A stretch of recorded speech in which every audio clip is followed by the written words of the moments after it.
जय श्री महाकाल। हर हर महादेव। अलग ज्योति आश्रम देवभूमि महाराजन प्रदेश में आप सभी का स्वागत है। आज गुप्त नवरात्रि पर्व प्रारंभ हो रहे हैं। ये 9 दिन के पर्व होते हैं।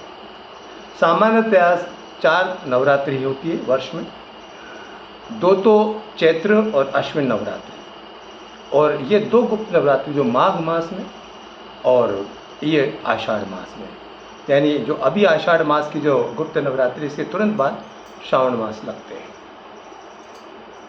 गुप्त नवरात्रि का महत्व इसलिए ज़्यादा है कि जो अन्य 2 नवरात्रि हैं, चैत्र और अश्विन वाली, वो तो गृहस्थ व्यक्ति भी कर लेते हैं, सब कर सकते हैं, उसमें कोई दिक्कत नहीं। इसमें थोड़ा सा एक विधान अलग है।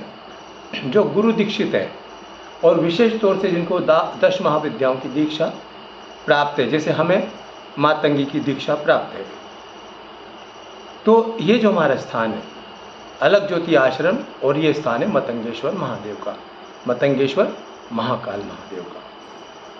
तो आज से यहाँ पर गुप्त नवरात्रि की साधना प्रारंभ कर रहे हैं। शुरू हो गई, सवेरे से प्रातःकाल से शुरू हो गई। अभी थोड़ा विश्राम है तो ये वीडियो बनाया। अखंड ज्योत जलेगी और एक हम अभिनव प्रयोग कर रहे हैं इस बार। जो हवन है वो जागृत रहेगा, मतलब पूरे साधना के समय, यानी 9 दिन तक उसको धुने की, जैसे धुना नहीं होता उसी तरह से वो जागृत रहेगा, यानी वो अनवरत चलता रहेगा।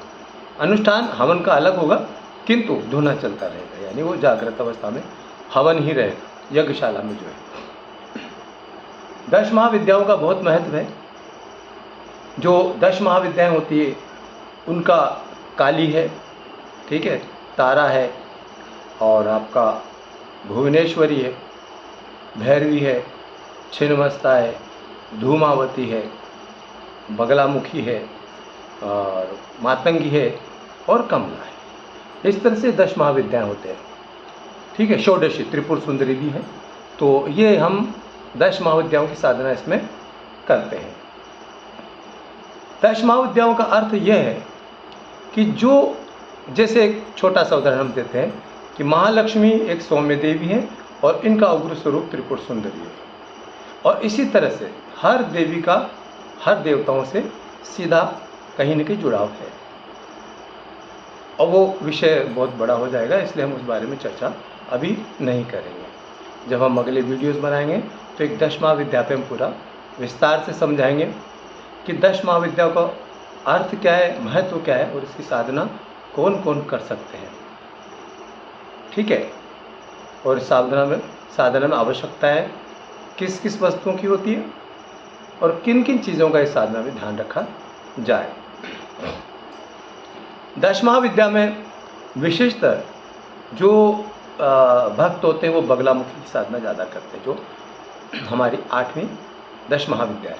इसके बाद मातंगी जो हमारी माता है, और बाकी से हमारी मौसियाँ हैं, मतलब हमारी माता की बहन है, और 10वीं जो माता है वो कमला माता है। तो इस प्रकार से बगलामुखी का अनुष्ठान 2 प्रकार से लोग करते हैं। जो साधक होते हैं, क्योंकि वो उग्र प्रयोग है तो उसमें बहुत सावधानियाँ बरतनी पड़ती है। बगलामुखी का हम जब चर्चा करेंगे तब बताएंगे आपको। बगलामुखी में ये है कि 1.25 लक्ष जो मंत्रों का जाप करें और दशांश का हवन करें इस नवरात्रि के मध्य में।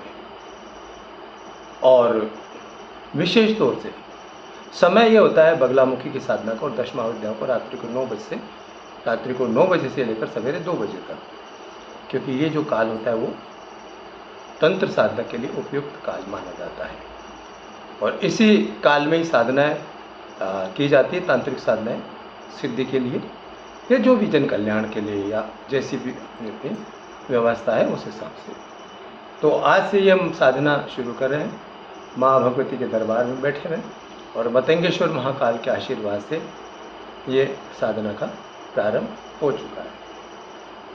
सभी जो हमारे भक्त हैं, शिष्य हैं, जो भी हमारे अनन्य हैं, जो इस आश्रम से कहीं न कहीं किसी न किसी प्रकार से जुड़े हुए हैं, उनको हम यहाँ से आशीर्वाद देते हैं और सब के लिए भगवती से प्रार्थना करते हैं आप सबकी मनोकामना पूर्ण हो, आप स्वस्थ रहें, सुखी रहें, संपन्न रहें।